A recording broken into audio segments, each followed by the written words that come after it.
episode 46 of Destination Talk. I'm John Paz. And I am Harry, and we are coming to you once again from Chop Studios, located at 750 Route 34 in Matawan, New Jersey. And today we are joined by Brianna Hendricks. Got that right? Yep. Okay. Brianna, Bree, no longer Brianna, Bree. She's one of my coaches at the Academy, and she's a former soccer player from Colonia, New Jersey. So, Bree, we welcome you to the show. How's everything going? Amazing. Thank you guys for having me. I really appreciate it. Like Coach Harry said, I am Brianna Hendricks. I'm from Colonia, New Jersey. I born and raised there, still there. I played soccer and academy soccer, high school soccer, and then college soccer for a short period of time. I'm now a sports performance coach at Academy, and I'm also a nutrition coach on my own. So I work with athletes. I work with general population, but on most of my days, I am a sports performance coach working with athletes. I like to specialize a little bit more in like soccer players, but I think that after joining Academy, I was able to get a more wide range of like athletes, which I love. I think you've done a very good job to this point. Your abilities of coaching have certainly evolved and improved, and you've gotten stronger. I'd say you are definitely one of our stronger coaches at the facility. A little shameless plug there for the Academy. Yes, and this episode is also sponsored by the Academy in Garwood, New Jersey. Forgot that in the intro. So what was it about the sport of soccer that attracted you to it? Yeah, so I am one of 10 siblings, but when I was growing up, my dad always had like my brothers in sports and soccer. I really didn't get into soccer until I was in like 6th or 7th grade. But I loved the game. I loved watching it. And when I had the opportunity to play, I took that on, and it kind of just like stuck with me. It's like, I mean, some sports I think are just in your blood, and that definitely was just in my blood. I got on the field, and ever since I was younger, getting on the field kind of just made me feel like I was at peace. And that kind of like drove me into really just dedicating my whole entire like life as a kid into the sport. And now I get to give back and do what I love. Did you ever play any of those sports? I golfed when I was younger. I did golf. Makes one of us. I did track, but I really was stuck to soccer. I think in Colonia, there definitely isn't that many sports that you can play, to be honest. I think like going and being surrounded by like more Union County athletes, you're able to see like lacrosse is huge, like hockey's huge, and all these different sports are so big. But in Colonia, it's kind of like we have our main sports like football, soccer, basketball, like baseball, don't leave his softball, out. wrestling, Don't leave his of course, of course. But even like then, like we just don't have that many athletes. And so the quality isn't as high in those like large sports. So I think that getting introduced to different sports was just a little bit difficult for me.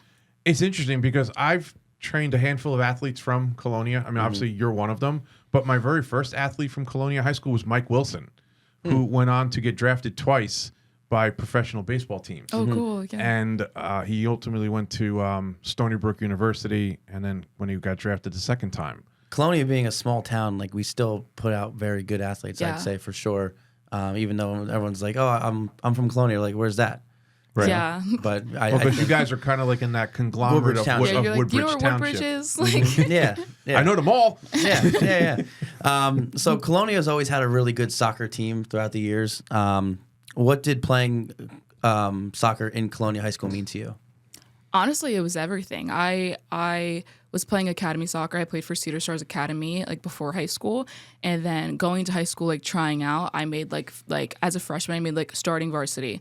So I was a starting center mid, and that put a lot of pressure on my back. So I almost like forcefully had to dedicate everything to that because no way I was going to give that up. So as a center mid, like there weren't a lot of other players that were playing my position.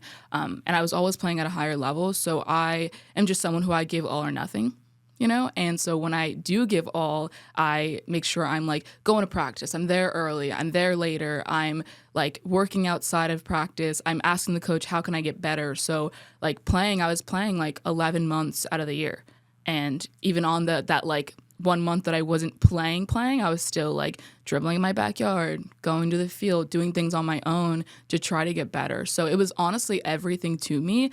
And as much as that was definitely a blessing, it was also it made me burn out super quickly in high school, and burning out that young, it took a big toll on like my mental health.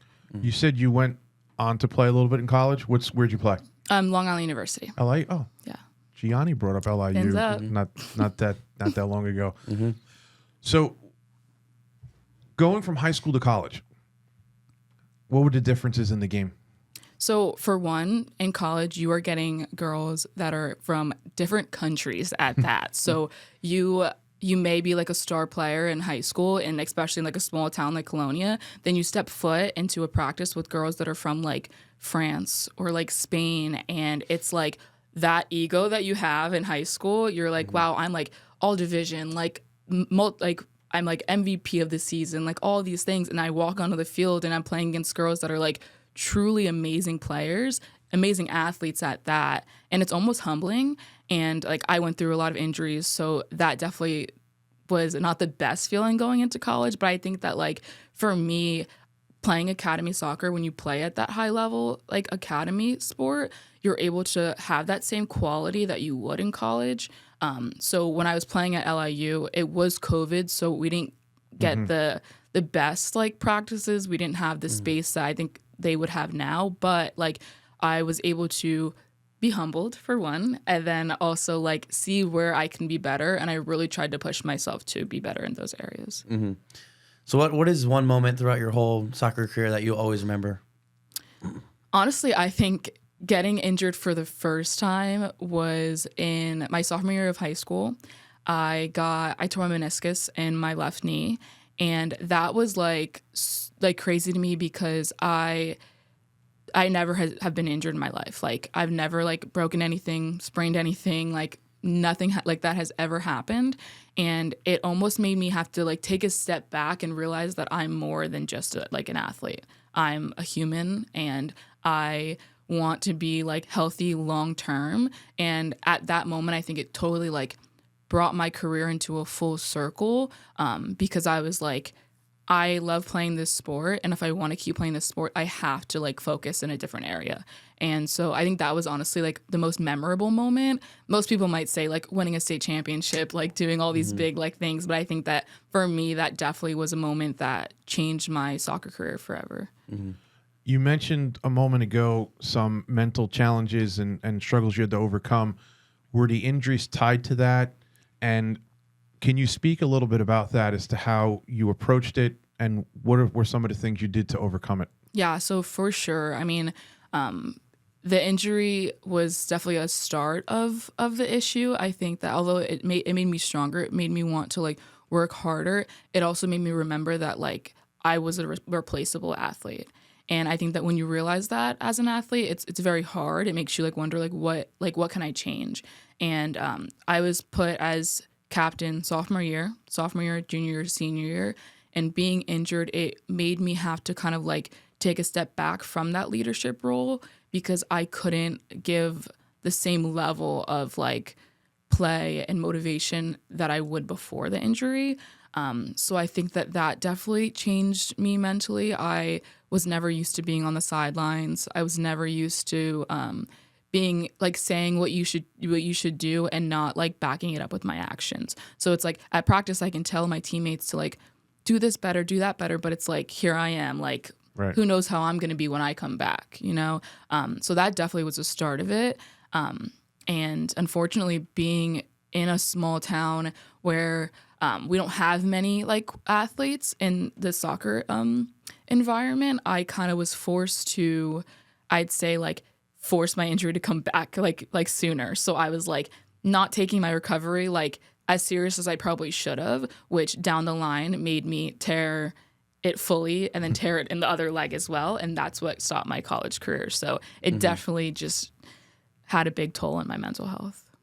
So after your college career, you kind of got into coaching. What made you want to get into coaching and helping athletes now? Well, I think exactly that. I think that I wanted to become what I never had. I wanted to become the coach that I didn't have the privilege to have, the coach that is not just educated, but is motivating and more so like a true mentor, making sure that these athletes know that like what you do in here is very important, but what you do at home is just as important.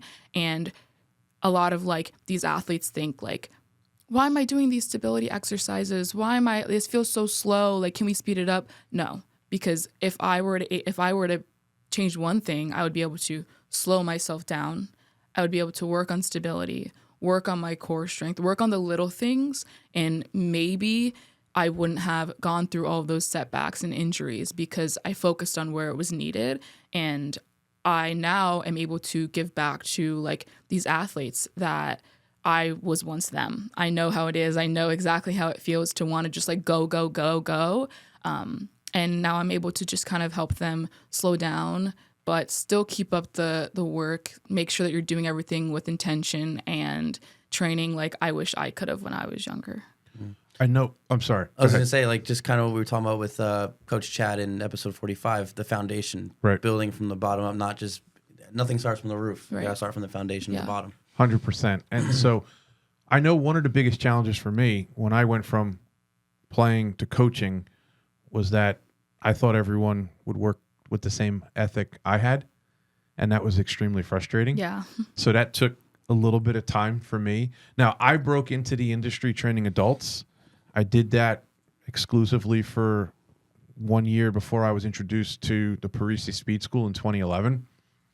And that's when I realized for me that was my calling, was working with athletes. I love the adults. They're great, but, you know, it just, I couldn't do it. I just could not do it. So what challenges, if any, have you seen going from athlete to coach? I think that definitely, honestly, kind of, I think in the same boat as you there, where like I have to remember that these are my athletes, they're not me. Mm-hmm. And while maybe I can push myself very hard, like they don't have the same work ethic as me. And also like remembering that you can only like motivate not only through like telling someone to work harder. Because at the end of the day, I can give two athletes the same exact program. I can put two athletes through the same exact workout. And one of them is going to skyrocket and do amazing. And the other one, if they want it, they're going to do the same. But if they don't, they're just not going to do it. I saw your comparative post the other day on Instagram. And that is what I truly believe. I think that when I first started coaching, I almost like felt like I needed to push these athletes to the point that like they didn't even want to push themselves. So it took honestly a lot out of me as a coach. And I was like, am I doing my job right? And I had to sit back with myself and remember that I can only do so much. Mm-hmm. I'm giving. And you know how it is as a coach. Like it's also such a great feeling when these athletes do work. Mm-hmm. But if they don't work, it's not my issue. And at the end of the day, the athletes that want it, they want it. And the ones that don't. And I can only do so much to change that. So for me, like I definitely had to gradually understand that and remember that the athletes that I have, I'm blessed with my athletes. They are amazing. Right. They work very, very hard. But like who knows down the line if I may get an athlete that I'm almost like pulling teeth to get them to do an exercise. And I shouldn't be pulling teeth because they're the ones on the field. Mm-hmm. They're the ones on the court. They're the ones that are going to have to go to their games and play. And if they don't get better, that's not on me. That's on them. I'm doing everything that I can. They have to either take it or don't. Mm. I think that is the challenge, though, as coaches. And you yourself, you're now a coach as well. Mm. It's very easy to take the higher level athletes. Okay, when I was introduced to John and training him was easy. Yeah. The challenging part for me was I didn't understand wrestling. So I had to figure out how to apply what I knew to wrestling. But when you have an individual like John, a lot of the athletes that you see me train on Monday, Wednesdays, and Thursdays from 7 to 8, they're self-driven, the majority of them. It's getting that person that you just mentioned of having to kind of pull teeth from, but being patient, being consistent, right, and getting to a point where they actually enjoy coming back or can't wait to see you again. Yeah. That to me, it's easy to train high level athletes. For sure. The challenge is can you take someone who's not high level at the moment and get them to a different level? Yeah, I think that is a good point. I think that kind of separates what like I see in my coaching and maybe some other people's coaching. I think that like the first part of like when you start coaching an athlete is building confidence in them. And a lot of these athletes, youth athletes, some of them don't come in like confident in themselves, in their abilities. And as a coach, that's why it's so important to start from the ground up, not try to like bring them in and like do these crazy exercises that may look good on Instagram, but it's like have them master the like fundamentals, master that foundation, because that will build so much confidence in them. Right. And even if they didn't want it before, they're going to get that little taste of like, oh wait, like I feel like I'm getting stronger a little bit. I feel like I'm getting more like stable. I feel like I can like stand on one leg without shaking now. And it's those little like successes that are going to change them completely as an athlete, and not just as an athlete, but also like as an individual. And that's how they grow. And that's how you get great athletes like John, you know? Thank you. But I like what you said earlier, the little things, because the little things is what really makes a big difference down the line. Being able to, the little recovery options, the little, sleep habits, the little things you do, rather turning your foot this way to this way, makes huge differences, right? But I would agree. And I think that's been a recurring theme now over these last 3 episodes. Go back to Gianni now at episode 44, Coach Chad in 45, and now what Bree is saying. And this foundational work, this consistency, this showing up. I will always go back to my boring topic because, I feel boring is great. Doing this, just focusing on those little small things. We all post stuff on our Instagram because we, at the end of the day, we are promoting our wares and we want people to be aware of what we do. Yeah. And I don't think there's anything wrong with that, but I don't think it needs to be someone trying to jump through hoops, or some type of parkour exercise that's going to get the attention of people. Yeah. Results get attention. That's how I feel. I agree. And it all starts with little things. Listen, I go back to how it was for us when we first met, and I was asking you questions about wrestling so that I could figure out how to train you. And I think we did all right. Did he ever tell you the story about how when I hit him in the head one day? No. On the field in Colonia, he took his right forearm and cracked me across the side of the head. We were doing like a wax on, wax off drill. Oh.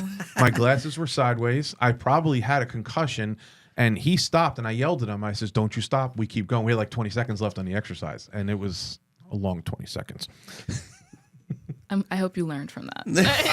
I have a hard time learning sometimes. I think I took 30 seconds and we went back into the next round. Yeah. So Bree, what is something that when you started coaching that you thought would be, this is what's going to happen, but now after coaching for some time, it's different? Well, I definitely didn't realize how much of an impact I actually would make on my athletes. I truly thought going into coaching would be I'm just helping these athletes get better at their sport. But I've realized that these kids, they come to me for things that aren't even sports related. They truly see me as a mentor and they enjoy coming to see me. And it's such a great feeling. And honestly, I would have never imagined that it would turn out to be like this. It turned out to be I walk into into academy and these kids are running up to me to just speak to me, even if they're not even my clients.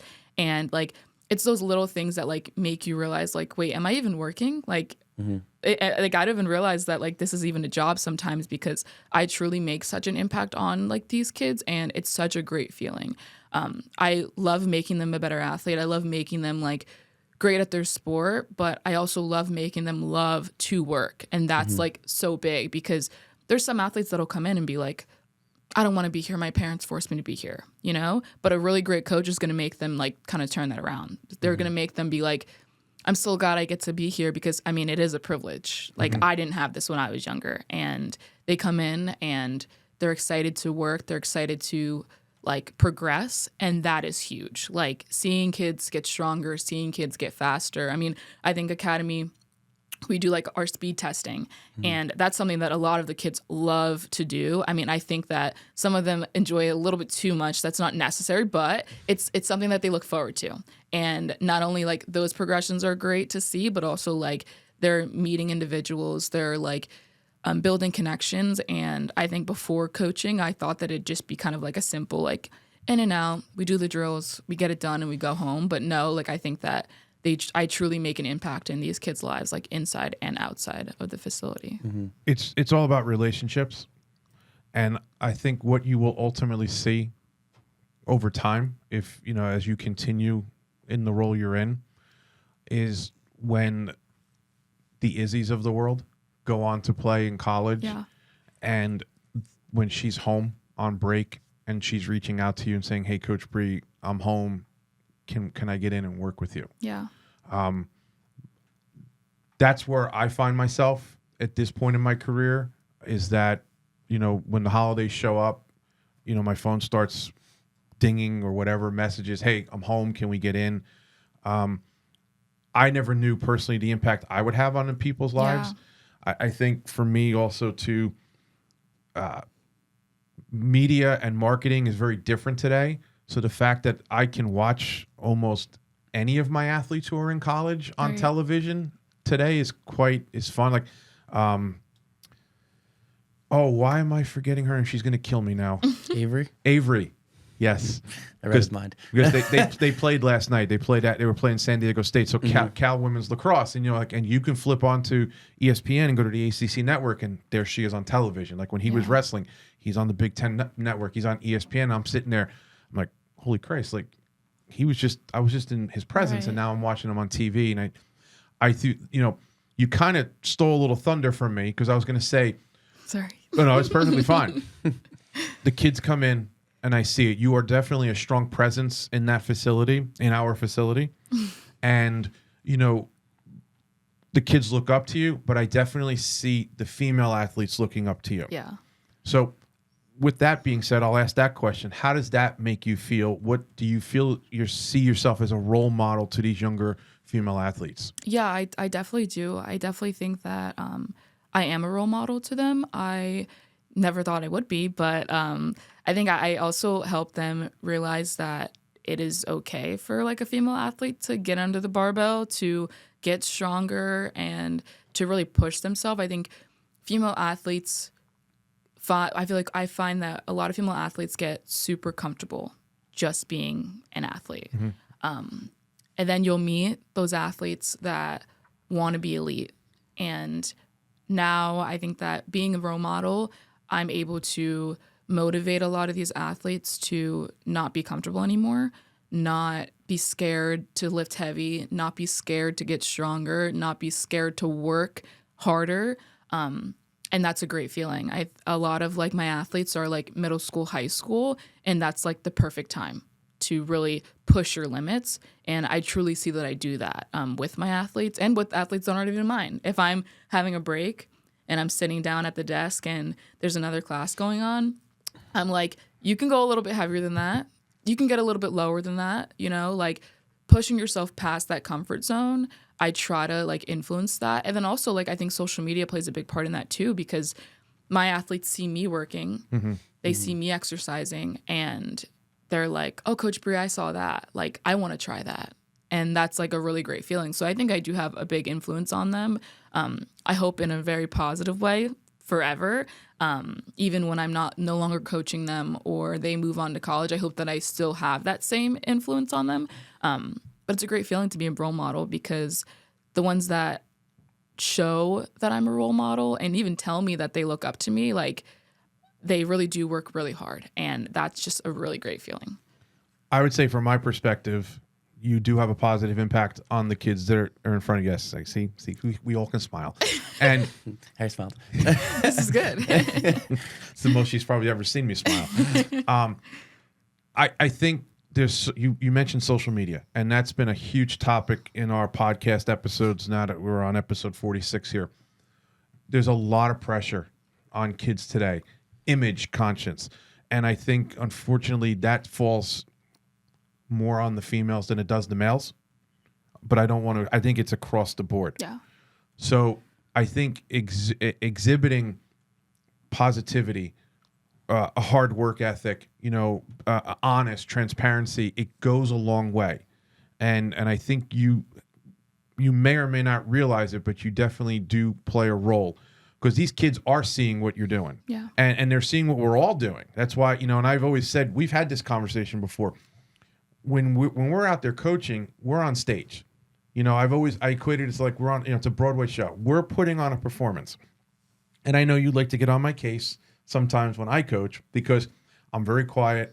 I don't need to be that coach that yells Yeah. and screams. I don't have to be demonstrative, but I can get my point across without no one hearing me Yeah. because it's just the people I work with. Now, Because you're scary Harry. no, so. I'm not. Don't believe that. Do not believe that. That's just that's a bad rumor going around right now. No, let me address this real quick. Here we go. Let me address Got him going now. When I train, I'm intense. Okay, I'm intense. I'm focused on the individuals in front of me because Yes. at the end of the day, their families are paying me to focus on them. Do we have fun? Absolutely. Do we? You may disagree. Yeah. Do we laugh? Yes, we do. I just laugh inside. Do they laugh? They do. Yes. They do laugh. Do They- you? I laugh internally because I have a job to do. Right. He was the exception. He was the exception when we trained because after a while it's just like I don't know. We're like brothers, so like it was a different type of a relationship.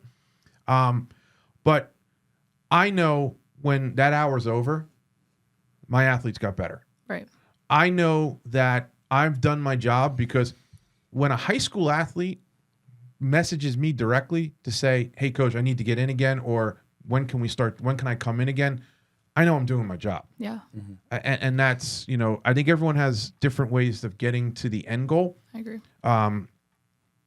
Some people think I'm scary, but that's just Some people do. Well, I had a some follow-up opinions. question. I'll say, let's put Harry in the hot seat again. How is Harry as a boss? Wow. Hey, why not? Let it all out. Let's go. Honestly, I think Harry is. I think being a boss. I mean, I'm not one, but like Not yet. when I yet. imagine what a boss like needs to be like, I also see them as like a coach. You know, I think I'm forever a student. I always want to be learning. I always want to be teaching.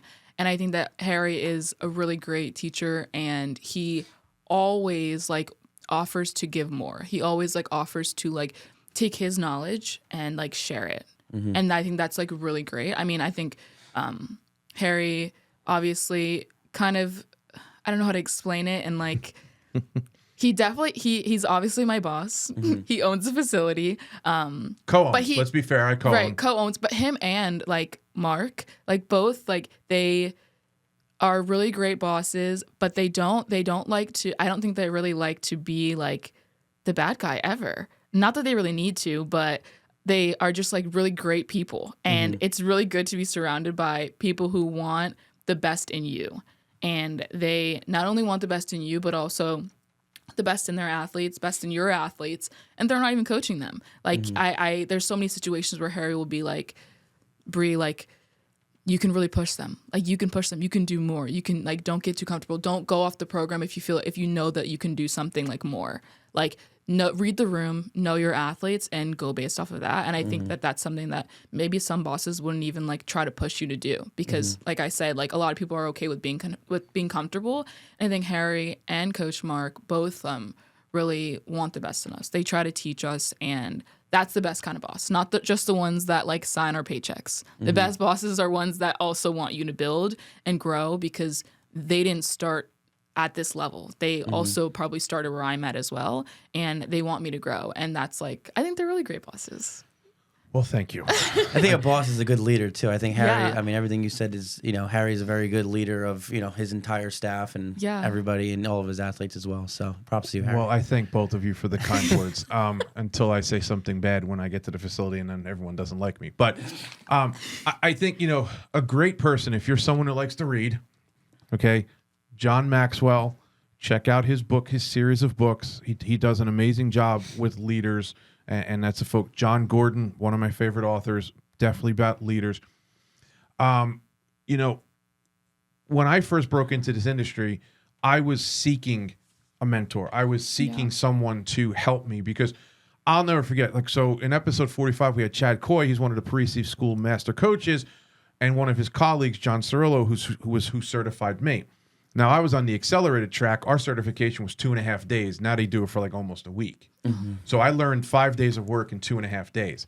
And then it was a Thursday, Friday, Saturday, and on Monday I was thrown out to teach classes. Oh, cool. Where I was at the time. And I'll never forget, everything in my body hurt. Everything hurt. Like, I didn't know, muscles that I didn't even know I had hurt because of how intense the training was. But then I had to go out there and teach. And there was no book or blueprint. Like I was told all this information, but I wasn't shown truly how to apply it. Yeah. And that's why I said that was one of the, so I just reverted back to what I knew. What was it like for me when I was an athlete in high school and college? And I quickly learned that that would not work. Right. And if I didn't